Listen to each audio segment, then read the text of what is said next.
हर शाम अंधेरा होने से पहले ये आदमी पूरे टाउन में घंटी बजाता है। आवाज सुनते ही सभी लोग तुरंत अपना काम छोड़कर घर लौट जाते हैं। सूरज ढलते ही दरवाजे खिड़कियां कसकर बंद कर दी जाती हैं और हर घर पर ताबीज वाला पत्थर टांग दिया जाता है, क्योंकि रात होते ही यह टाउन इंसानों का नहीं रह जाता। जंगल से अनगिनत राक्षस बाहर निकल आते हैं। वे मरे हुए इंसानों का रूप धरते हैं, लोगों को बहलाकर दरवाजे खुलवाते हैं और फिर उन्हें मारकर उनकी आंतड़ियां तक खा जाते हैं। सुबह होते ही वे वापस जंगल में गायब हो जाते हैं। इसीलिए लोगों को बचाने के लिए स्टीव हर शाम घंटी बजाकर चेतावनी देता है कि सूरज डूबने से पहले अपने घरों में छिप जाओ। 6 साल के बच्चे तक उसकी बात मानते हैं। लगातार 96 दिनों से इस टाउन में कोई भी उन राक्षसों का शिकार नहीं बना था, लेकिन अब यह रिकॉर्ड टूटने वाला था, क्योंकि उसी रात टाउन का एक आदमी बार के अंदर बुरी तरह नशे में धुत पड़ा था। उस हालत में उसे घर भेजना नामुमकिन था, इसलिए बार मालिक ने मजबूरन सारी खिड़कियां और दरवाजे बंद किए और उसे वहीं सोने के लिए छोड़ दिया। लेकिन दूसरी तरफ उसकी पत्नी और छोटी बेटी घर पर अकेली थी। काफी अंधेरा होने के बाद भी जब उसका पति वापस नहीं लौटा तो पत्नी ने दरवाजा कसकर बंद किया और बेटी को लेकर अंदर चली गई। जब रात और गहरी हो गई तब बच्ची अपने पापा के लिए प्रार्थना करने लगी। तभी उसे खिड़की पर उसकी दादी की आवाज सुनाई दी। उसने तुरंत वहाँ जाकर पर्दा हटाया। ध्यान से देखा तो बाहर उसकी मरी हुई दादी खड़ी थी। उसने बच्ची से कहा कि बाहर बहुत ठंड है और बस थोड़ी देर के लिए अंदर आना चाहती है। मासूम बच्ची उसके झांसे में आ गई और खिड़की खोलने लगी, लेकिन जब तक उसकी माँ ऊपर पहुँची तब तक बहुत देर हो चुकी थी।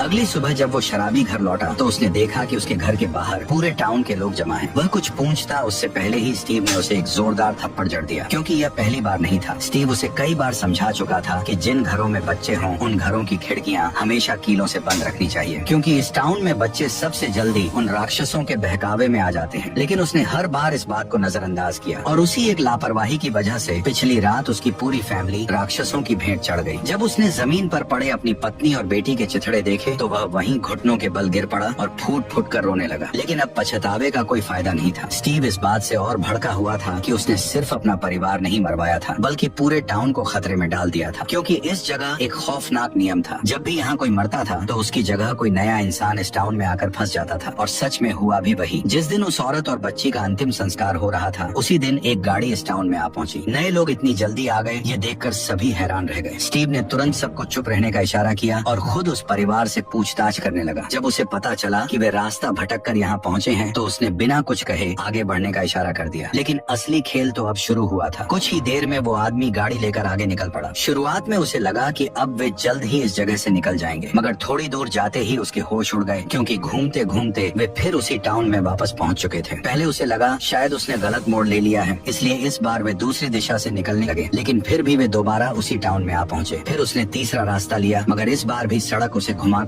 वापस उसी जगह ले आई। अब साफ था कि वे जिधर से भी निकलने की कोशिश करते रास्ता घुमा फिर आकर उन्हें फिर इसी टाउन में पहुंचा देता। उन्हें बार बार चक्कर लगाते देख स्टीव को जरा भी हैरानी नहीं हुई, जैसे उसे पहले से पता था कि यही होने वाला है। असल में उसने जानबूझकर सच नहीं बताया था, क्योंकि वह चाहता था कि वे खुद समझें कि इस रहस्यमयी टाउन से निकलना नामुमकिन है। जब उसे लगा कि अब सही वक्त आ गया है तब उसने गाड़ी रोकने के लिए रास्ते में कांटे बिछा दिए। लेकिन तभी अचानक उनके साथ एक हादसा हो गया और उनकी गाड़ी सीधे जंगल में पलट गई। चारों लोग उसी के अंदर बुरी तरह फंस गए। आदमी खुद ड्राइविंग सीट पर पेड़ की टहनियों के बीच फंसा हुआ था। उसकी पत्नी बेहोश पड़ी थी और समझ नहीं आ रहा था कि वह जिंदा भी है या नहीं। गनीमत सिर्फ इतनी थी कि बेटी को ज्यादा चोट नहीं आई थी, लेकिन छोटे बेटे की हालत सबसे ज्यादा खराब थी। उसे होश तो था, मगर उसकी जांघ के आर पार पेड़ की एक मोटी टहनी घुस चुकी थी। उधर स्टीव उनके वापस आने का इंतजार कर रहा था, लेकिन काफी देर तक जब वो परिवार वापस नहीं लौटा तो उसे कुछ गड़बड़ लगी, इसलिए वह तुरंत लोगों को लेकर उन्हें ढूंढने निकल पड़ा। जैसे ही उसने गाड़ी को जंगल में पलटा हुआ देखा तो वह बिना देर किए मदद में जुट गया। कुछ ही मिनटों में परिवार के 3 लोगों को बाहर निकाल लिया गया, लेकिन छोटा बेटा अब भी गाड़ी के अंदर फंसा हुआ था। उसके जख्म से लगातार खून बह रहा था, इसलिए उसे जबरदस्ती बाहर खींचना खतरनाक हो सकता था। अब उन्हें उसका इलाज गाड़ी के अंदर ही करना था, लेकिन दिक्कत यह थी कि सूरज डूबने में सिर्फ 40 मिनट बाकी थे, जबकि लड़के के इलाज में कम से कम 1 घंटा लगता। कोई रास्ता न देखकर स्टीव ने रात वहीं रुकने का फैसला किया और परिवार के 3 लोगों को जैसे तैसे अपने आदमियों के साथ भेज दिया। धीरे धीरे अंधेरा घिरने लगा। स्टीव ने अपने हाथ में पकड़े ताबीज वाले पत्थर को देखा, क्योंकि इस सुनसान जंगल में अब वही उसकी आखिरी उम्मीद था। फिर उसने वह पत्थर गाड़ी के अंदर टांग दिया। यह देखकर जिम पूरी तरह चौंक गया। उसे समझ नहीं आया कि एक पत्थर आखिर उनकी जान कैसे बचाएगा, लेकिन स्टीव ने जवाब देने की बजाय पहले गाड़ी के सारे खुले हिस्से बंद किए। फिर उसने जिम को समझाना शुरू किया कि अंधेरा होते ही यहाँ क्या क्या होने वाला है। लेकिन तभी अचानक लड़के का शरीर जोर जोर से कांपने लगा और अगले ही पल गाड़ी के बाहर से खौफनाक गुर्राहट सुनाई दी। जब स्टीव ने खिड़की के बाहर झांका तो अंधेरे में वे राक्षस राक्षस चुपचाप गाड़ी के चारों तरफ जमा होने लगे थे। देखते ही देखते उनकी संख्या बढ़ती चली गई। ये नजारा देखकर स्टीव तक के रोंगटे खड़े हो गए, क्योंकि राक्षसों का झुंड गाड़ी को हर तरफ से घेर चुका था। अब सबसे बड़ा सवाल यही था कि क्या वे लोग सुबह तक जिंदा बच भी पाएंगे या नहीं।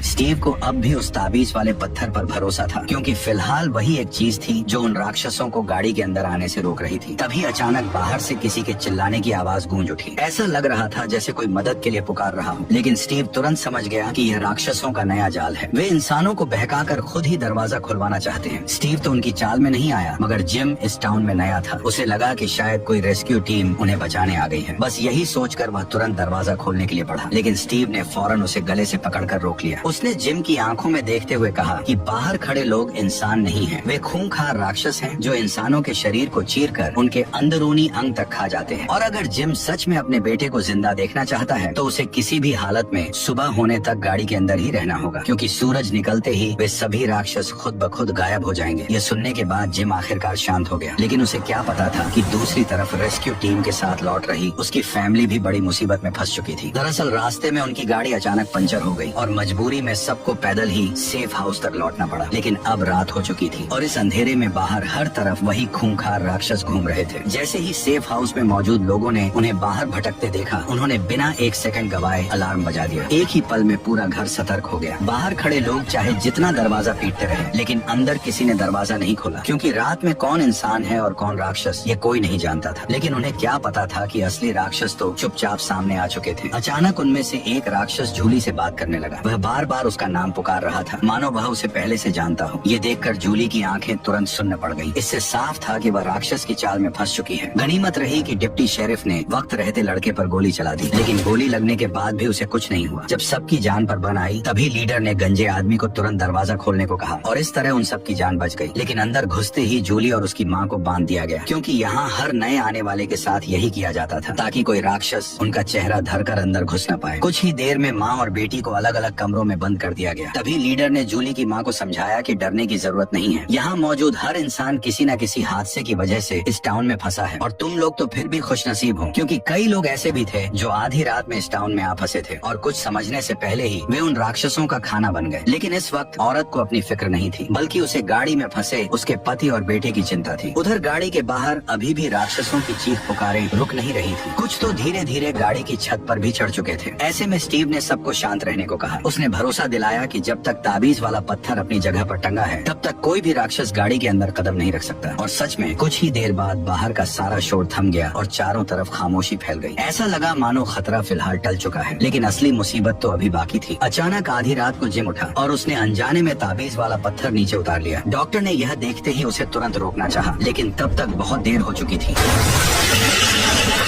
अचानक डॉक्टर की नींद खुली और उसे एहसास हुआ कि यह सब सिर्फ एक डरावना सपना था। असल में वे लोग रात सही सलामत काट चुके थे। सुबह होते ही बाकी लोग भी उनकी मदद के लिए वहां पहुंच गए। सबने उन्हें जिंदा देखकर राहत की सांस ली, लेकिन खतरा अभी पूरी तरह टला नहीं था, क्योंकि अब नए आए लोगों को एक मुश्किल फैसला लेना था। उन्हें चुनना था कि उन्हें टाउन में कहाँ रहना है। एक तरफ था सेफ हाउस, जहाँ सभी लोग साथ रहते थे लेकिन जगह कम थी, और दूसरी तरफ थे टाउन के अलग अलग घर, जहाँ जगह ज्यादा थी मगर खतरा भी उतना ही ज्यादा था। अगर लोग टाउन के घरों में रहने का फैसला करते तो उन्हें अंधेरा होने से पहले ताबीज वाले पत्थर चेक करने पड़ते थे, और अगर घर में बच्चे हों तो खिड़कियों को कीलों से बंद करना पड़ता था, क्योंकि रात में राक्षस अक्सर लोगों को बहकाकर दरवाजा खुलवाने की कोशिश करते थे और बच्चे उनकी बातों में जल्दी आ जाते थे। इसी वजह से टाउन में सख्त नियम भी बनाए गए थे। अगर किसी की लापरवाही से किसी दूसरे की जान चली जाती तो सजा के तौर पर उसे एक रात टिन वाले कमरे में बंद किया जाता था। वहाँ कोई ताबीज नहीं होता था, यानी अंदर जाने वाले की मौत लगभग तय थी। ये सुनकर टैबी ने पूछा कि यह सजा कितनी बार दी गई है। पादरी ने बताया कि अब तक ऐसा कभी नहीं हुआ, लेकिन आज रात पहली बार ऐसा होने वाला था। सारे नियम समझाने के बाद अब जिम के परिवार को एक घर चुनना था। सबको यही लग रहा था कि चारों लोग टाउन के किसी घर में साथ रहेंगे, लेकिन तभी उनकी बेटी जूली ने कह दिया कि वह अकेले सेफ हाउस में रहेगी। उसे लगता था कि उसके मॉम डैड उसके छोटे भाई को उससे ज्यादा प्यार करते हैं, इसीलिए वो उनसे दूर रहना चाहती थी। जूली का फैसला सुनते ही जिम और टैबी घबरा गए, क्योंकि उन्हें अपनी बेटी की बहुत चिंता थी। इसलिए दोनों उसे अपने साथ चलने के लिए मनाने लगे। तभी स्टीव ने कहा कि अंधेरा होने वाला है और सबको जितनी जल्दी हो सके अपने अपने ठिकाने पर लौट जाना चाहिए। स्टीव ने उन्हें भरोसा दिलाया कि उसका बेटा भी सेफ हाउस में रहता है, इसलिए जूली वहाँ अकेली नहीं होगी और वो उसका पूरा ख्याल रखेगा। इसके बाद सब लोग अपने अपने रास्ते निकल गए, क्योंकि आज रात सजा देने का वक्त आ चुका था। जिस आदमी की लापरवाही से उसकी पत्नी और बेटी मारी गई थी, अब उसे उसी की सजा मिलने वाली थी। उसे पूरी रात बिना ताबीज के टिन वाले कमरे में बंद रहना था। यानी अगर राक्षस वहाँ तक पहुँच गए तो सुबह तक उसका जिंदा बचना असंभव था। स्टीव भी उसके लिए कुछ नहीं कर सका। उसने बस दरवाजे पर 2 और ताले लगा दिए और मन ही मन यही दुआ करने लगा कि वह आदमी किसी तरह सुबह तक जिंदा बच जाए। लेकिन रात होते ही वो इंसानी शक्ल वाले राक्षस जंगल से बाहर निकल आए। उधर वो आदमी कमरे के कोने में सहमा हुआ खड़ा था, लेकिन जैसे ही उसने नजर उठाकर देखी, वे सारे राक्षस उसके कमरे के बाहर जमा हो चुके थे। उस वक्त उसकी हालत ऐसी थी जैसे कोई शिकार शिकारी के बीच घिर गया हो। अब उसके पास बचने का कोई रास्ता नहीं था। आखिरकार वह हार मानकर जमीन पर बैठ गया और अपनी मौत का इंतजार करने लगा।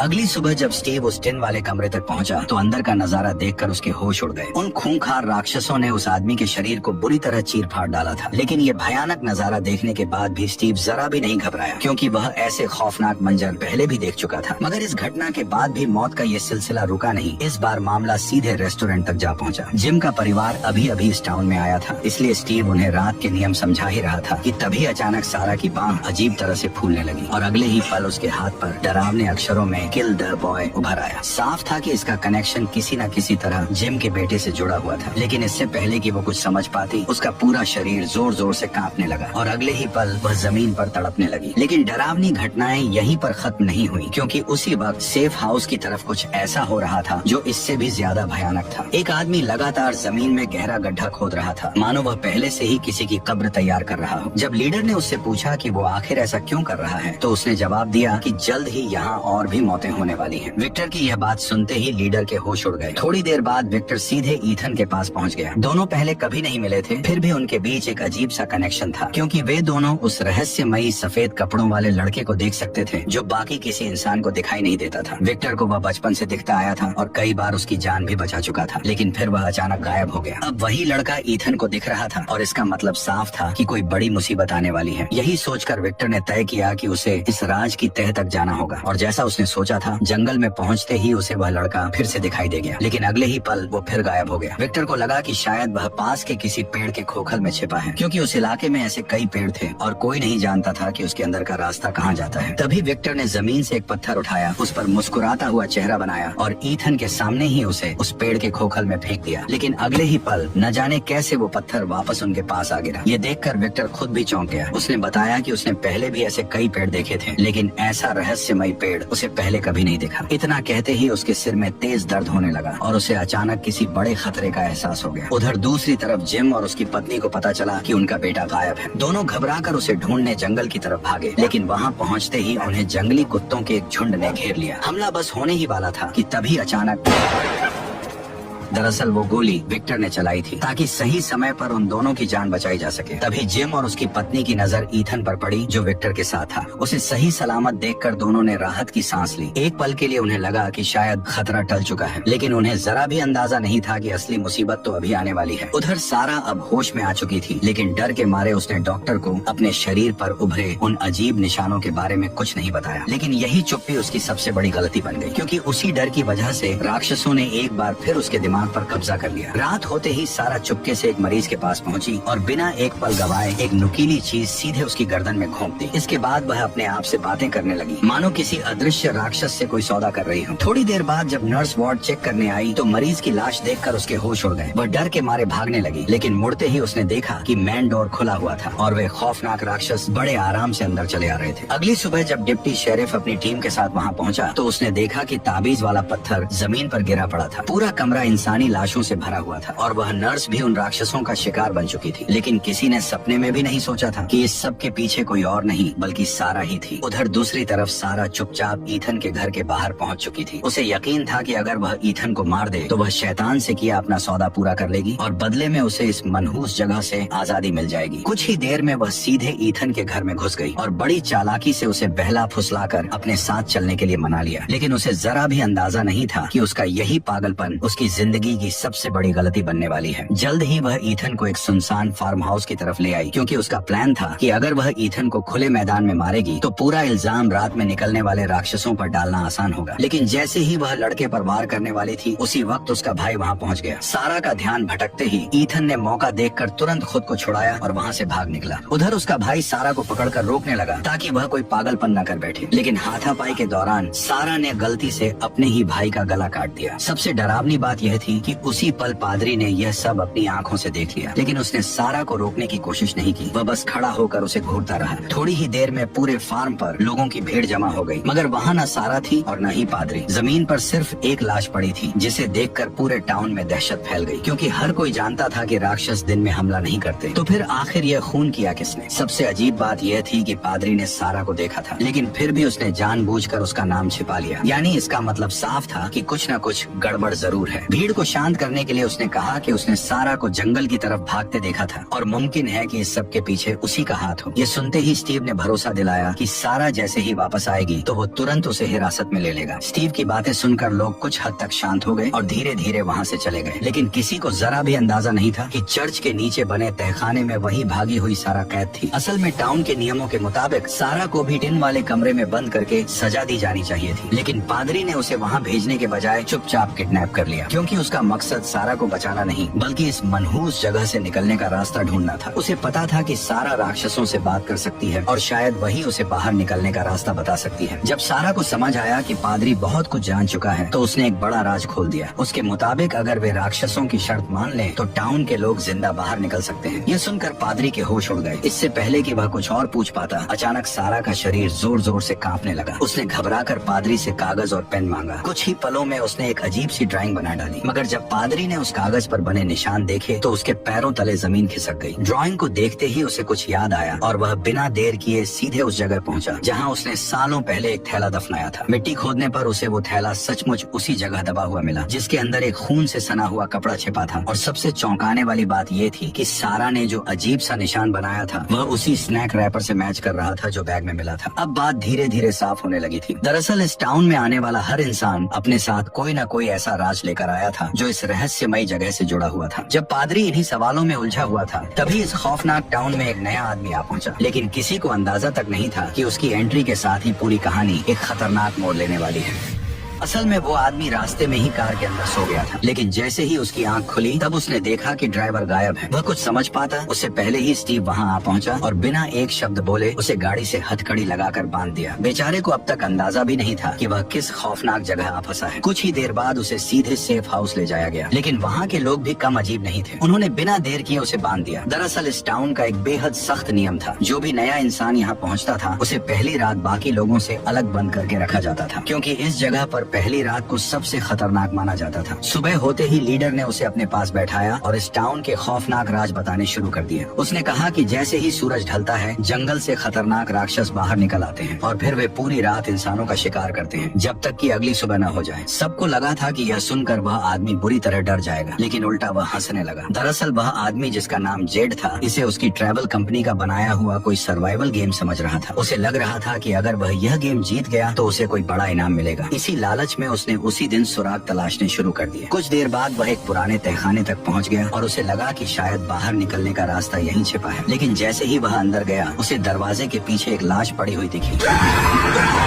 अचानक जेड घबराकर नीचे गिर पड़ा, लेकिन जब उसने दोबारा उठकर देखा तो लाश गायब हो चुकी थी। उसकी जगह सिर्फ एक अजीब निशान बचा था। ये देखकर जेड तुरंत वहाँ से भाग निकला, लेकिन उसका दिमाग अब भी उस नजारे को सच मानने को तैयार नहीं था। उसे लग रहा था कि तहखाने में जो लाश दिखी थी वह शायद सिर्फ उसका वहम था। लेकिन डिप्टी शेरिफ जैसे ही उसे कब्रिस्तान ले गया तब जेड की आंखों के सामने इस टाउन का खौफनाक सच खुल गया, क्योंकि वहाँ दफनाया गया आदमी कोई और नहीं बल्कि वही ड्राइवर था जो उसे यहाँ छोड़कर गायब हो गया था। ये देखकर जेड पूरी तरह हैरान रह गया। उसकी हालत बिगड़ती देख शेरिफ उसे तुरंत स्टेशन ले आया। वहाँ पहुंचकर उसने कहा कि इस टाउन का सबसे खतरनाक दुश्मन सिर्फ रात में घूमने वाले राक्षस नहीं है, बल्कि इंसान के अंदर बैठा डर है, क्योंकि वही डर लोगों से ऐसी गलतियाँ करवा देता है जो उन्हें मौत के और करीब ले जाती है। इसलिए अगर सच में यहाँ से निकलना है तो सबसे पहले पहले दिमाग ठंडा रखना पड़ेगा। इतना कहते ही रेडियो से अचानक आवाजें आने लगी। उसे सुनते ही जेड के दिमाग में एक नया आइडिया आया। क्योंकि जेड पेशे से एक इंजीनियर था, इसलिए वह तुरंत रेडियो उठाकर बाहर भागा। उसे लगा कि अगर वह इस रेडियो को ठीक कर दे तो शायद बाहर की दुनिया से संपर्क किया न सकता है, लेकिन वह यह काम अकेले नहीं कर सकता था। इसीलिए वह तुरंत जिम के घर पहुंचा, क्योंकि इस तरह के सिस्टम्स की सबसे ज्यादा समझ उसी को थी। जैसे ही जेड ने उसे अपना प्लान बताया, तब जिम बिना हिचकिचाए उसका साथ देने को तैयार हो गया। दोनों ने रेडियो को किसी ऊंची जगह पर ले जाकर सिंगल टेस्ट करने का फैसला किया, लेकिन उससे पहले जेड ने सोचा कि रेडियो की ताकत बढ़ानी पड़ेगी। इसीलिए वह वापस उसी जगह गया जहाँ उसकी कार पहली बार मिली थी। वहाँ से उसने गाड़ी के अंदर के जितने काम के पार्ट्स थे सब निकाल लिए और उनसे एक टेम्परेरी एंटीना तैयार कर लिया। इसके बाद जेड और जिम टाउन की सबसे ऊंची जगह पर पहुँचे। एंटीना को टेस्ट करने के लिए जिम तुरंत पेड़ पर चढ़ गया। जब लग रहा था कि सब कुछ तैयार है, तभी अचानक पेड़ से खून की एक धार बहने लगी। जैसे ही उसने ऊपर देखा, तभी उसके होश उड़ गए। पेड़ की डालियों पर कई लाशें लटक रही थी और सबसे डरावनी बात यह थी कि वही रहस्यमय निशान फिर उसके सामने आ चुका था। वह कुछ समझ पाता उससे पहले ही एक गोली उसके कान के पास से निकल गई। जेड तुरंत जान बचाकर भागा, लेकिन हमला करने वाला साया उसके पीछे ही पड़ा रहा। कुछ ही दूर जाकर जेड जमीन पर गिर पड़ा और अगले ही पल वह साया उसके बिल्कुल सामने आ गया। जैसे ही वह उस पर हमला करने वाला था, तभी अचानक उसके आसपास का पूरा माहौल फिर से नॉर्मल हो गया। उसके शरीर पर लगा खून भी अचानक गायब हो गया। ये देखकर साफ लग रहा था कि जेड को एक बार फिर कोई भयानक वहम हुआ था, लेकिन इस बार वह इतना बुरी तरह घबरा चुका था कि टेस्ट पूरा होने से पहले ही वहाँ से भाग निकला। लेकिन उसे जरा भी अंदाजा नहीं था कि उसके जाते ही रेडियो ने आखिरकार सिग्नल पकड़ लिया। हालांकि सिग्नल बहुत कमजोर था, लेकिन इतना साबित करने के लिए काफी था कि उसका प्लान सच में काम कर रहा था। कुछ ही देर बाद पूरे टाउन में अंधेरा छा गया और सभी लोग अपने अपने घरों में जाकर छिप गए। लेकिन उसी दौरान सेफ हाउस में एक बड़ी मुसीबत आ गई। रात के वक्त जब बाकी लोग गहरी नींद में सो रहे थे, तभी वहाँ मौजूद एक आदमी चुपके से उठा और उसने जाकर खिड़की का पर्दा हटा दिया। बाहर एक खूबसूरत औरत खड़ी थी, जो आदमी को देखकर अजीब तरीके से मुस्कुरा रही थी। उसकी खूबसूरती को देखते ही आदमी की हवस जाग उठी। उसने बिना एक पल सोचे खिड़की खोलकर उसे अंदर बुला लिया। उसे क्या पता था कि उसकी यही बेवकूफी पूरे टाउन पर एक नई आफत बनकर टूटने वाली है। जैसे ही दोनों करीब आए, उस खूबसूरत लड़की का असली चेहरा सामने आ गया। उसके हाथों से नुकीले नाखून निकल आए और अगले ही पल उसने आदमी की जीभ काट ली।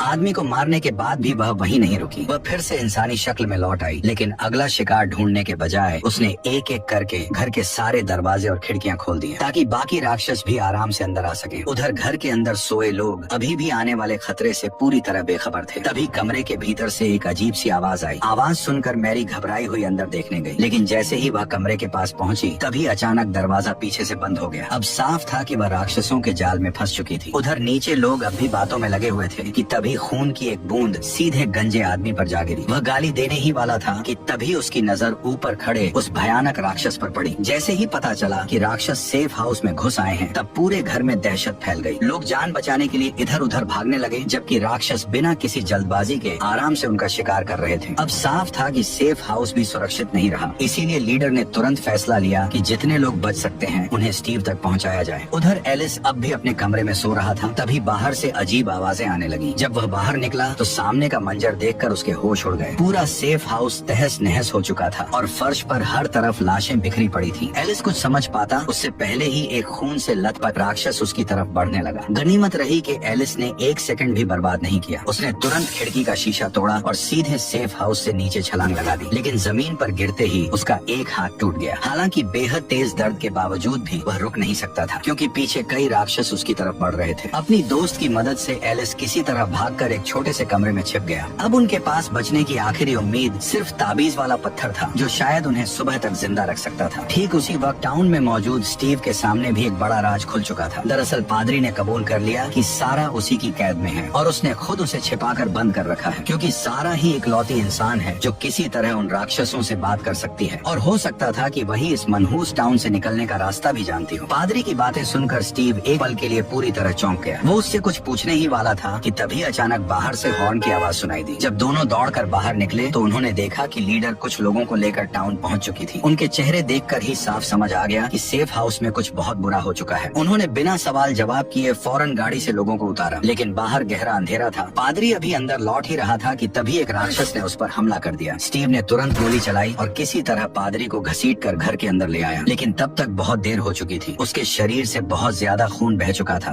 और कुछ ही पलों बाद पादरी ने वही दम तोड़ दिया। देखते ही देखते सिर्फ एक ही रात में इस टाउन ने न जाने कितनी जिंदगियां निगल ली। अब स्टीव समझ चुका था कि इंतजार करने का मतलब सिर्फ और मौतें हैं। अगर उसे सबको बचाना है तो अब किसी भी कीमत पर बाहर निकलने का रास्ता ढूंढना ही होगा। यही सोचकर स्टीव सीधे चर्च के तहखाने में पहुंचा, जहां सारा को कैद करके रखा गया था, क्योंकि अब वही उनकी आखिरी उम्मीद थी। स्टीव अच्छी तरह जानता था कि टाउन की लगभग हर जगह तलाश ली जा चुकी है। बस एक वही जंगल बचा था जिसे सब मौत का अड्डा मानते थे। उसे यकीन था कि असली राज उसी के अंदर छिपा है, इसीलिए वह बिना किसी को बताए सारा को साथ लेकर सीधे जंगल के अंदर निकल पड़ा। कुछ दूर चलते ही उन्हें पेड़ों पर ढेर सारी कांच की बोतलें लटकी हुई मिली। स्टीव उनमें से एक बोतल उतारकर देखने ही वाला था कि तभी उसके साथ आई लड़की अचानक तड़पने लगी। अगले ही पल उसकी हालत इतनी बिगड़ गई कि वह सीधे बेहोश होकर गिर पड़ी। अब स्टीव के पास आगे बढ़ने का कोई रास्ता नहीं बचा था, इसलिए उसे मजबूरन वहीं रात गुजारने का फैसला करना पड़ा। लेकिन दिक्कत ये थी कि वही जंगल राक्षसों का असली घर था। जैसे ही अंधेरा होता वे बाहर निकलते और इंसानों का शिकार शुरू कर देते। ऐसे में स्टीव के पास बस एक ही सहारा था, वह ताबीज वाला पत्थर जिसके भरोसे वह खुद को संभाले हुए था। तभी अचानक सारा को होश आया। उसने देखा कि स्टीव को एक बोतल मिल गई है जिसके अंदर कुछ अजीब से नंबर लिखे हुए हैं, लेकिन सारा का ध्यान उन नंबरों पर बिल्कुल नहीं था। वह बार बार स्टीव से बस एक ही बात कह रही थी कि उन्हें यहाँ से तुरंत निकल जाना चाहिए, क्योंकि उसके मुताबिक जंगल के अंदर सिर्फ राक्षस ही नहीं बल्कि उनसे भी ज्यादा खतरनाक कोई और चीज मौजूद है। इतना कहते ही बाहर एक जोरदार धमाका हुआ। अगले ही पल पूरी जमीन इतनी जोर से हिलने लगी कि दोनों ठीक से खड़े तक नहीं हो पा रहे थे। कुछ ही देर में सब कुछ फिर से शांत हो गया, लेकिन स्टीव ने जरा भी लापरवाही नहीं की। उसने फौरन ताबीज वाला पत्थर वापस अपनी जगह टांग दिया, ताकि अगर राक्षस आस पास हों तो वे अंदर न घुस सकें। लेकिन सबसे डरावनी बात यह थी कि बाहर अभी भी गहरी रात थी, फिर भी अचानक एकदम से चारों तरफ एक अजीब रोशनी फैल गई। ये किसी नॉर्मल टॉर्च या लैंप की रोशनी नहीं लग रही थी। ऐसा महसूस हो रहा था जैसे जंगल में उनके अलावा भी कोई और मौजूद है। सुबह होते ही स्टीव सुराग ढूंढने बाहर निकला, लेकिन बाहर का नजारा देखकर उसके होश उड़ गए। पूरे इलाके में चारों तरफ मकड़ी के जाले फैले हुए थे। हालत ऐसी थी कि रास्ता पहचानना भी मुश्किल हो गया। इसलिए वह पिछली रात की याद के सहारे उसी जगह की तरफ बढ़ा जहाँ से वह रहस्यमयी रोशनी आई थी। तभी अचानक उन्हें पास से किसी की चीख सुनाई दी। स्टीव बिना एक सेकंड गवाए उधर भागा, लेकिन वहाँ पहुँचते ही उसके होश उड़ गए, क्योंकि मदद के लिए पुकारने वाली कोई अजनबी नहीं बल्कि उसकी अपनी मरी हुई पत्नी थी।